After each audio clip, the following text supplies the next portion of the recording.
Hey YouTubers, it's been a few years since I installed the lights in the trunk of my Ridgeline, but I'll try to walk you through how I did the install. The supplies you'll need for this project are a 10mm socket, a Phillips screwdriver, preferably a short one so you can reach in between the tire and the screw and get the screws out in the rear fender liner. You'll need a grommet. There's a hole already punched in a piece of structural member that we're going to push this wire through, and you should never run a wire through metal without having a rubber grommet to protect the wire. I'm sorry I don't remember the exact size, but once you get to it, if you buy an assortment pack of grommets at your local auto store, one of them will work, I promise you. You'll need some wire to run your positive wire from the lights to the cargo light. And even though it's not that far because you've got to go around some obstacles and what have you, I would make sure I had at least a 20-foot piece or so. You won't need it, but there's nothing worse than running a wire all the way to your project and then you get right to the end and realize you're a foot short. So start with a nice long piece. You can always trim it off later. You'll need some zip ties. You'll need a soldering iron and you'll need some solder. So let's get started. Now the lights came with some self-adhesive tape, and just clean the lid of the trunk real good with some rubbing alcohol and use the self-adhesive tape to attach them.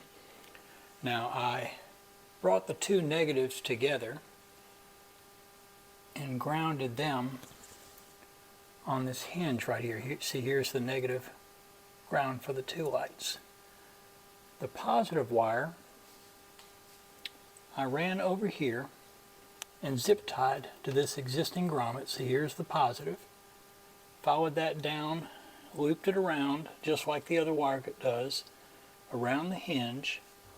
And here by the tire, and try and push the camera back there, you see that part right there where the wire passes through the trunk, and you see the hot wire for the lights zip tied on top. I used a coat hanger to push a hole in that grommet and then push the wire through. So the wire then drops down underneath the trunk,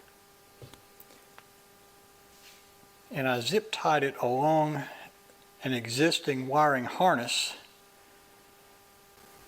It's not very difficult to mount the lights or run the wires or connect into the cargo light. The most difficult part of the whole project, in my opinion, was removing this right rear fender liner. Just take your time. It's just a little frustrating. It's can be a little awkward to get back into place and to remove it, but all you need is a Phillips screwdriver. You've got 10 Phillips screws that run along the edge of the fender here, and a short stubby screwdriver comes in really handy.